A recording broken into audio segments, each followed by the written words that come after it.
प्यारे बच्चों नमस्कार। कैसे हो आप लोग। मैं आशा करता हूं कि आप सभी अच्छे होंगे और आपकी पढ़ाई भी बहुत ही अच्छी चल रही होगी। तो साथियों आज का ये क्लास आपके लिए बहुत ज़्यादा इम्पोर्टेंट है, क्योंकि आज के क्लास में हम लोग पढ़ने वाले हैं 12th क्लास के बायोलॉजी का top 70 most VVI objective question. और साथियों ये सभी प्रश्न आपके परीक्षा के दृष्टिकोण से बहुत ज़्यादा इम्पोर्टेंट है, इसीलिए क्लास को बिल्कुल ध्यान से देखिएगा और आज के क्लास में दिए जाने वाले सभी प्रश्नों को बहुत ही अच्छे से याद कर लीजिएगा। तो आइए हम लोग क्लास को स्टार्ट करते हैं और पहला नंबर सवाल आपके सामने है। तो भाई मेरे आप लोग भी आंसर को लगाते चलिएगा और अच्छे से याद करते चलिएगा। देखिए यहाँ पे पहला नंबर सवाल है कि वायु परागित पुष्प सामान्यतः होते हैं। वायु परागित पुष्प जो होते हैं ये छोटे और रंगहीन दोनों होते हैं, इसीलिए हमारा correct answer option number D हो जाएगा। ओके चलो आगे बढ़ते हैं। दूसरा नंबर सवाल आपके सामने आ चुका है कि निषेचन क्या है। What is fertilisation. निषेचन क्या होता है। अंडा तथा नर न्यूक्लियस का संयोजन होता है मेरे भाई। ऑप्शन नंबर ए आपका बिल्कुल ही सही जवाब हो जाएगा। यहाँ पे ऑप्शन नंबर ए आप लोग ध्यान रखिएगा। आइए तीसरा नंबर सवाल को देखते हैं। प्रश्न ये है कि एनिमोफिली नामक परागण किसके द्वारा होता है, यहाँ पे बताएंगे आप लोग क्या हो जाएगा। एनिमोफिली नामक परागण किनके द्वारा होगा, तो भैया हवा के द्वारा होगा। घोंघा के द्वारा परागण को हम लोग मेलेकोफिली कहते हैं। क्या कहते हैं भैया, मेलेकोफिली कहते हैं। चमगादड़ द्वारा परागण को क्या कहते हैं, यहाँ पे क्रेप्टोरोफिली कहते हैं। तो ये आप लोग यहाँ पे याद रख सकते हो। ओके किरोप्टेरोफिली होता है, ये याद रखिएगा। उसके बाद चिड़िया द्वारा परागण को हम क्या कहते हैं, आर्निथोफिली कहते हैं। ये सभी आप लोग याद रखिएगा मेरे भाई, इंपॉर्टेंट है। चलिए चौथा नंबर सवाल आपके सामने है। पौधे जो जलीय वातावरण में नहीं पाए जाते हैं, ऐसा कौन सा पौधा है जो जलीय वातावरण में नहीं पाए जाते हैं, तो बबुल हमारा करेक्ट है। 4 का डी करेक्ट हो जाएगा। नेक्स्ट नंबर सवाल का जवाब आप लोग बताइएगा। निम्न में कौन एक लिंगी है। विच ऑफ द फॉलोइंग, यहाँ पे मोनोसियस बताना है आपको कौन सा हो जाएगा। तो मेरे भाई यहाँ पे पपीता जो है ये यहाँ पे एक लिंगी है, तो ऑप्शन नंबर हमारा सी करेक्ट है। चलिए 6 नंबर सवाल को देखते हैं। प्रश्न आपके सामने है और उससे पहले मेरे भाई एक इंपॉर्टेंट बात आपके लिए, जितने भी साथी हमारे द्वारा तैयार इंपॉर्टेंट क्वेश्चन का नोट्स नहीं लिए हो तो जरूर पढ़ लीजिएगा, क्योंकि उसमें आपको दिया जाएगा फिजिक्स केमिस्ट्री और बायोलॉजी के सिर्फ इंपॉर्टेंट क्वेश्चन का नोट्स। यानी कि उसमें आपको ज्यादा कुछ नहीं पढ़ना है, जितना दिया जाएगा अगर आप पढ़ लेते हो तो वो हमारी गारंटी के है कि एग्जाम में उसके बाहर नहीं आएगा। और साथ में हमारे तरफ से हिंदी और इंग्लिश का नोट्स बिल्कुल फ्री मिल जाएगा। तो मेरे भाई यहाँ पे कांटेक्ट कर सकते हो। इसका चार्ज मात्र 199 है। आप कॉल करिएगा 7070 82 16 85 नंबर पे, बोलिएगा भैया हमें 199 वाला नोट्स परचेज करने हैं, आपको ये मिल जाएगा। चाहे आप व्हाट्सएप पे मैसेज कर सकते हो या तो डायरेक्ट हमें कॉल कर सकते हो। ओके और साथ में मैंने बता दिया हिंदी और इंग्लिश का नोट्स बिल्कुल फ्री है, आप इसी के साथ यहाँ पे ले सकते हो मेरे भाई। फिजिक्स केमिस्ट्री और बायोलॉजी का यहाँ पे 199 लग रहा है। ओके और चाहे आप हिंदी मीडियम से हो या फिर इंग्लिश मीडियम से हो, दोनों मीडियम में तैयार है। देखो यहाँ पे प्रश्न है कि निम्न में से कौन सा पौधा जलोद्भिद है। जलोद्भिद पौधा कौन सा हो जाएगा, तो ये यहाँ पे सिंघारा हो जाएगा। 6 नंबर सवाल का जवाब ए हो जाएगा। चलिएगा 7 नंबर सवाल आपके सामने है कि निम्न में कौन सा है जो सूक्ष्म बीजाणुधानी का एक स्तर नहीं है। सूक्ष्म बीजाणुधानी का एक स्तर जो नहीं है उसका नाम होगा बाह्य स्तर। करेक्ट आंसर आपका ऑप्शन नंबर डी हो जाएगा। आइए नेक्स्ट नंबर सवाल को हम लोग देखते हैं। प्रश्न आपके सामने है कि लघु बीजाणु पैदा होते हैं। लघु बीजाणु मेरे भाई किस में पैदा होते हैं, तो ये पराग कोश में होते हैं। करेक्ट आंसर आपका डी हो जाएगा। आइए अगला प्रश्न को देखते हैं। प्रश्न आपके सामने है कि निषेचन के पश्चात पुष्प का कौन सा भाग फल में बदल जाता है। कौन सा भाग होता है, तो आपने ये बताया भैया वो होता है अंडाशय। करेक्ट आंसर आपका सी होगा। चलिएगा 10 नंबर सवाल आपके सामने यहाँ पे ये रहा कि द्विनिषेचन का विशेष लक्षण क्या है। द्विनिषेचन का विशेष लक्षण आप क्या बता के चल रहे हो? तो भैया ये होगा आवृतवीजी पादपों का। द्विनिषेचन जो है ये विशेष लक्षण है आवृतवीजी पादपों का। करेक्ट आंसर आपका बी हो जाएगा। चलिएगा नेक्स्ट नंबर सवाल को देखते हैं। पूरे 70 ऑब्जेक्टिव तक बने रहिएगा मेरे भाई, एक एक प्रश्नों को याद करते चलिएगा। निम्नलिखित में कौन है जो यौन संबंधी रोग है? यौन संबंधी रोग यहाँ पे एड्स भी हो जाएगा, गोनोरिया भी हो जाएगा और सिफिलिस भी हो जाएगा, तो ये सभी हमारा करेक्ट हो जाएगा। 11 का डी हो जाएगा। चलो आगे बढ़ते हैं। एड्स नामक रोग होता है। एड्स नामक रोग किसके कारण होता है? तो एड्स नामक रोग वायरस के कारण होता है। सही जवाब आपका सी हो जाएगा। आइए अगला प्रश्न को देखते हैं। प्रश्न आपके सामने है कि कौन सा हार्मोन लेडिंग कोशिका को एंड्रोजन स्रावित करने के लिए उत्तेजित करता है? 13 का बताएंगे क्या हो जाएगा? तो ये LH होगा, ल्यूटेनाइजिंग हार्मोन हो जाएगा। चलो मेरे भाई अगला प्रश्न का जवाब बता दो। ओरेलिया को अन्य किस नाम से जाना जाता है? ओरेलिया को अन्य किस नाम से हम लोग जानते हैं? तो ओरेलिया को कहा जाता है जेली मछली, jellyfish. Option number C आपका सही हो जाएगा। चलो आगे बढ़ते हैं। यहां पे बताओ इनमें कौन है जो जिसमें एरिल नहीं पाया जाता? एरिल किस में नहीं पाया जाता है? तो एरिल आम में नहीं पाया जाता है। 15 का राइट आंसर डी हो जाएगा। चलो आगे बढ़ते हैं। 16 नंबर सवाल है कि भ्रूणपोष का क्या कार्य है? भ्रूणपोष का कार्य है भ्रूण को पोषण देना। क्या कार्य है भैया? भ्रूण को पोषण देना। ऑप्शन नंबर बी हो जाएगा। नेक्स्ट नंबर सवाल का जवाब बताइएगा। जलाशयों में सुपोषण के लिए सबसे अधिक प्रभावशाली क्या है? जलाशयों में सुपोषण के लिए सबसे अधिक प्रभावशाली अकार्बनिक फास्फेट हो जाएगा। चलो मेरे भाई अगला प्रश्न का जवाब बताओ। यहां पे प्रश्न है कि गर्भाशय किससे संबंधित है? तो गर्भाशय संबंधित है मादा या स्त्री जनन तंत्र से। करेक्ट आंसर आपका ऑप्शन बी हो जाएगा। चलो आगे बढ़ते हैं। 19 नंबर सवाल का जवाब आप लोग बता दो। 19 नंबर सवाल आ चुका है मेरे प्यारे भाई। क्लास को लाइक करते हुए चलिएगा, क्योंकि आप लोग भूल जाते हो, तो एक बार जल्दी जल्दी से आप लोग क्लास को लाइक करके सब्सक्राइब कर लीजिएगा। अगर कर दिए हो तो बहुत बहुत धन्यवाद। इसी चैनल से आप डेली क्लास कर सकते हो और सब्सक्राइब रहेगा तो नोटिफिकेशन भी आपको मिलता चलेगा। देखो यहाँ पे है कि ओपेरोन में रिप्रेसर प्रोटीन बनाने वाला जीन कौन सा है? ओपेरोन में रिप्रेसर प्रोटीन को बनाने वाला जो जीन होता है भैया वो कौन सा होता है? तो आपने बताया रेगुलेटर जीन है। करेक्ट आंसर आपका सी हो जाएगा मेरे भाई। चलिए आगे प्रश्नों को देखते हैं। ये प्रश्न है कि मानव शुक्राणु के एक्रोसोम का निर्माण कहां होता है? किसके द्वारा होता है? तो गोल्जी काय के द्वारा होता है। 20 नंबर सवाल का जवाब सी हो जाएगा। आइएगा नेक्स्ट नंबर सवाल को देखते हैं। वर्तमान समय में भारत में गर्भ निरोध की सर्वाधिक मान्य विधि कौन सी है? सर्वाधिक मान्य विधि अंतः गर्भाशयी युक्तियां हो जाएगा। आपका सही जवाब ऑप्शन सी है। चलो आगे बढ़ते हैं। अगला बताओ कॉपर टी का क्या कार्य है? कॉपर टी का कार्य है फर्टिलाइजेशन को रोकना। क्या कार्य है भैया? फर्टिलाइजेशन को रोक देना। आपका सही जवाब ऑप्शन नंबर सी हो जाएगा। चलो जी अगला नंबर सवाल देखो। प्रश्न आ चुका है। निम्न में कौन रेट्रोवायरस द्वारा उत्पन्न होता है? रेट्रोवायरस के द्वारा कौन सा उत्पन्न होता है? रेट्रोवायरस के द्वारा यहाँ पे एड्स होता है। सही जवाब आपका बी हो जाएगा।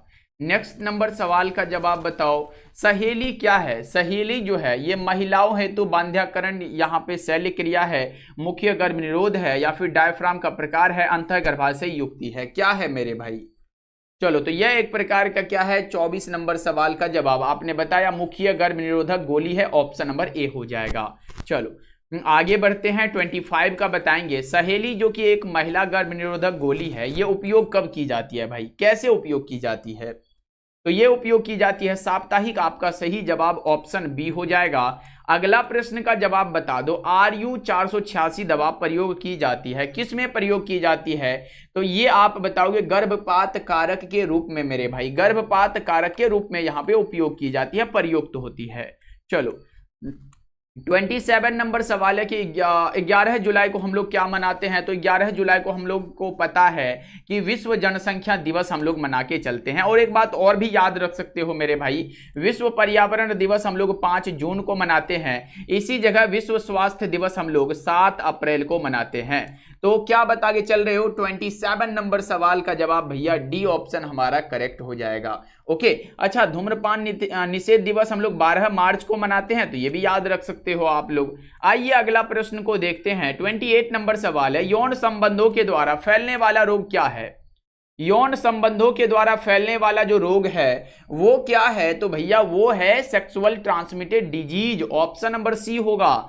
आइए आगे बढ़ते हैं। प्रश्न है कि WHO का केंद्र कहां है? तो ये है जेनेवा के स्विट्जरलैंड में। करेक्ट आंसर आपका सी होगा। WHO का पूर्ण रूप वर्ल्ड हेल्थ ऑर्गेनाइजेशन होता है और इसका स्थापना 7 अप्रैल यहाँ पे 1948 को हुआ था, इसलिए हम लोग 7 अप्रैल को विश्व स्वास्थ्य दिवस मनाते हैं। ओके, चलो आगे बढ़ते हैं। 30 नंबर सवाल का जवाब बताओ। प्रश्न है कि मेंडल ने प्रतिपादित किया, तो मेंडल साहब ने दिया है अनुवांशिकता का नियम, हम लोग लगाएंगे ऑप्शन नंबर बी हो जाएगा। अगला प्रश्न बताओ कि द्विसंकर क्रॉस में अनुलक्षणी या फिर फेनोटाइपिक रेशियो क्या होता है? फेनोटाइपिक रेशियो जो होता है भैया ये क्या होता है? तो 9:3:3:1 करके है। करेक्ट आंसर आपका डी हो जाएगा। अगला प्रश्न का जवाब बता दो। मिलेनिन रंग द्रव्य की अनुपस्थिति में दशा उत्पन्न होती है। कैसी दशा उत्पन्न होती है मेरे प्यारे भाई? तो ये होती है वर्णांधता। करेक्ट आंसर आपका ए हो जाएगा। चलो आगे बढ़ते हैं। अगला बताइएगा। यहां पे प्रश्न है, मक्का में जंपिंग जीन की खोज किसने की थी? मक्का में जंपिंग जीन की खोज मेरे भाई किसने की थी? तो यह किया था, आप बताइएगा, यहां पे मैक्लिंटॉक ने। करेक्ट आंसर आपका सी हो जाएगा। चलिए आगे बढ़ते हैं। अगला प्रश्न का जवाब बता दो। प्रोटीन संश्लेषण किस पर संपन्न होता है? प्रोटीन संश्लेषण जो है मेरे भाई कहां पर संपन्न होता है? तो यह होता है राइबोसोम में। ऑप्शन नंबर डी हो जाएगा। चलो बताओ, यहां पे है रेगुलेटरी जीन पाए जाते हैं, ये कहां पर पाए जाते हैं?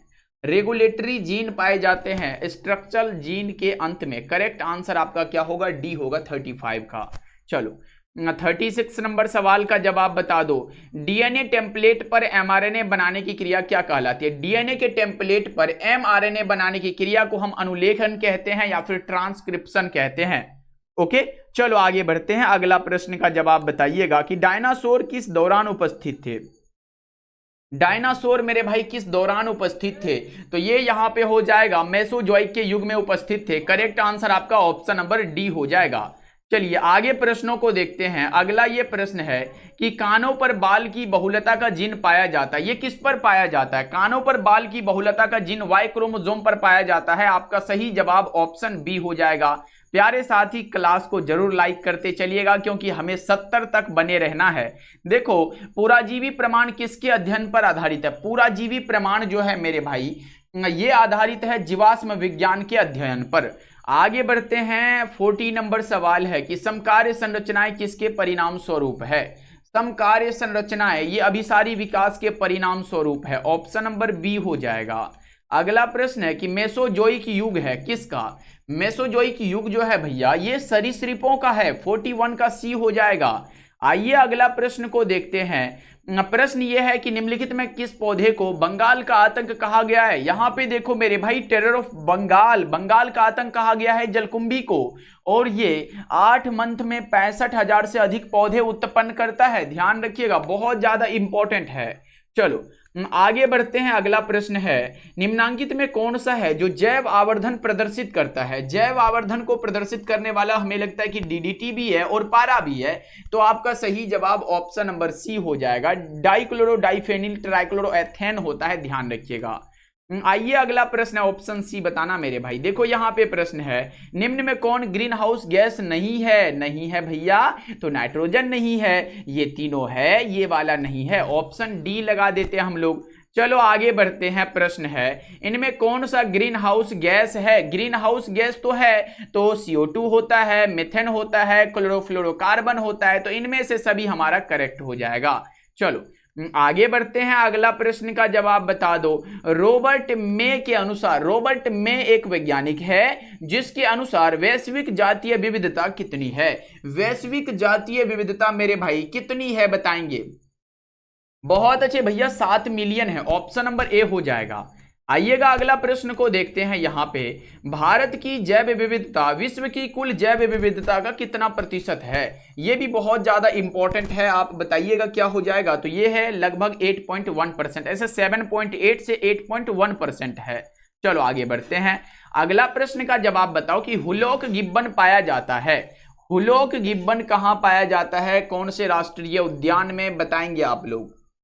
बहुत अच्छे भैया, ये काजीरंगा राष्ट्रीय अभ्यारण्य में पाए जाते हैं, जो कि ये कहाँ पर पड़ते हैं, तो ये असम राज्य में है, ध्यान रखिएगा आप लोग। आइए आगे बढ़ते हैं। 49 नंबर सवाल है कि चरम समुदाय किस क्षेत्र में पाया जाता है। चरम समुदाय पाया जाता है संतुलित क्षेत्र में। 49 का ए करेक्ट हो जाएगा। चलो आगे बढ़ते हैं। अगला प्रश्न का जवाब है द्वितीयक उत्पादकता किससे संबंधित है। द्वितीयक उत्पादकता किससे संबंधित है, तो यह है शाकाहारी से। क्या यहाँ पे 50 नंबर सवाल का जवाब बी हो जाएगा। चलो आगे बढ़ते हैं। यहाँ पे बताओ निम्नलिखित में कौन अकार्बनिक पदार्थ का उपयोग करता है। अकार्बनिक पदार्थ का उपयोग स्वपोषी करता है, ऑप्शन नंबर ए करेक्ट हो जाएगा। चलो आगे बढ़ते हैं। एगारोज किससे प्राप्त किया जाता है, तो समुद्री घास से, ऑप्शन नंबर बी आपका बिल्कुल ही सही जवाब है। चलो आगे बढ़ते हैं। रेस्ट्रिक्शन एंजाइम जाने जाते हैं। रेस्ट्रिक्शन एंजाइम जाने जाते हैं किसमें, तो ये आणविक कैंची के रूप में जाने जाते हैं, ऑप्शन नंबर बी आपका बिल्कुल सही जवाब हो जाएगा। चलो आगे बढ़ते हैं। अगला प्रश्न का जवाब बताइएगा। जैविक खाद्य का मुख्य स्रोत क्या है। जैविक खाद्य का मुख्य स्रोत मेरे भाई क्या है, आप हमें बताएंगे। क्या करेक्ट हो जाएगा इसका सही आंसर, तो जैविक खाद्य का मुख्य स्रोत यहाँ पे जीवाणु हो जाएगा, ऑप्शन नंबर सी बिल्कुल ही सही जवाब है। चलो आगे बढ़ते हैं। अगला प्रश्न का जवाब बताइएगा। दूध को दही में बदलने से किस विटामिन की मात्रा बढ़ती है, तो दूध को दही में बदलने से मेरे भाई ये जो है यहाँ पे विटामिन B12 की मात्रा बढ़ जाती है, ऑप्शन नंबर ए करेक्ट हो जाएगा 55 का। चलो 56 नंबर सवाल देखो। रेशम के धागे में कौन सा प्रोटीन पाया जाता है, तो फिब्रोइन नामक प्रोटीन इसमें पाया जाता है। अगला प्रश्न बताओ कि आरएनए से बनने वाले डीएनए को क्या कहा जाता है। आरएनए से बनने वाले डीएनए को हम कंप्लीमेंट्री डीएनए यानी कि सी डीएनए कहते हैं, ऑप्शन नंबर आप लोग डी बता के चल रहे हो, इसका मतलब है कि सही होगा। चलो आगे बढ़ते हैं। अगला बताओ निम्नलिखित में से किसकी प्रचुरता कोलोस्ट्रम में होती है। कोलोस्ट्रम में किसकी प्रचुरता होती है मेरे भाई, कोलोस्ट्रम में किसकी प्रचुरता होती है, तो यह होता है IgA की, यानी कि इम्यूनोग्लोबुलिन ए की प्रचुरता होती है। चलो आगे बढ़ते हैं। अगला बताइएगा। यहां पे देखो बी लिम्फोसाइट का निर्माण कहां होगा। टी लिम्फोसाइट और बी लिम्फोसाइट दोनों का निर्माण अस्थि मज्जा में होता है, ए ऑप्शन करेक्ट हो जाएगा। चलो आगे बढ़ते हैं। अगला प्रश्न है कि एलर्जी के कारण निकलने वाला रसायन क्या है। एलर्जी के कारण निकलने वाला रसायन हिस्टामिन हो जाएगा, ऑप्शन नंबर ए बता रहे हो, इसका मतलब है कि सही होगा। चलो देखो यहाँ पे प्रश्न है कि पहली ट्रांसजेनिक फसल कौन थी, तो ये हो जाएगा यहाँ पे कौन सा, तंबाकू, ऑप्शन नंबर डी बता दो 61 का। चलो 62 नंबर सवाल यहाँ पे है। हवा के वेग को किस यंत्र के द्वारा मापा जाता है, एनीमोमीटर के द्वारा। एनोमोमीटर लिखा गया, एनीमोमीटर होता है भैया, यहाँ पे ऑप्शन ए बताइएगा, एनीमोमीटर होता है। चलो आगे बढ़ते हैं। अगला प्रश्न का जवाब बता दो। निम्नलिखित में कौन सा पिरामिड है जो कभी उल्टा नहीं होता है, तो वो ऊर्जा का पिरामिड है जो कभी उल्टा नहीं होता है, 63 का ए करेक्ट हो जाएगा। चलो आगे बढ़ते हैं। अगला प्रश्न का जवाब बताइएगा कि पारिस्थितिक तंत्र में ऊर्जा का मुख्य स्रोत क्या है। पारिस्थितिक तंत्र में ऊर्जा का मुख्य स्रोत यहाँ पे सूर्य हो जाएगा, ऑप्शन बी हो जाएगा। चलो आगे बढ़ते हैं। प्रश्न है विश्व की सबसे अच्छी दुधारू नस्ल कौन सी है, होल्स्टेन फ्रिजियन। क्या है, होल्स्टेन फ्रिजियन। चलो आगे बढ़ते हैं। 66 नंबर सवाल है। सर्वप्रथम निर्मित परजीवी गाय का नाम इनमें से कौन सा था। सर्वप्रथम निर्मित परजीवी गाय का नाम मेरे भाई कौन सा था, बताएंगे। 66 नंबर सवाल का जवाब आप बता रहे हो भैया, रोजी हो जाएगा, डी ऑप्शन आप बता के चलिएगा। अगला प्रश्न क्या है, आधुनिक मानव का वैज्ञानिक नाम क्या है। आधुनिक मानव का मेरे भाई वैज्ञानिक नाम आप हमें बता के चलिएगा। तो आपने बताया भैया वो होमो सैपियंस हो जाएगा, ऑप्शन नंबर डी हो जाएगा। चलो आगे बढ़ते हैं। प्रश्न है कि किसी भी जनसंख्या में उपस्थित समस्त जीन एवं उसके अलील क्या कहलाते हैं, तो जीन कोष कहलाते हैं, यहाँ पे ऑप्शन नंबर ए करेक्ट हो जाएगा। चलो जी आगे बढ़ते हैं कि पारस्परिक आश्रय होता है किसके किसके बीच। पारस्परिक आश्रय जो होता है ये तितलियों तथा फूलों के बीच होता है, करेक्ट आंसर आपका ऑप्शन बी हो जाएगा।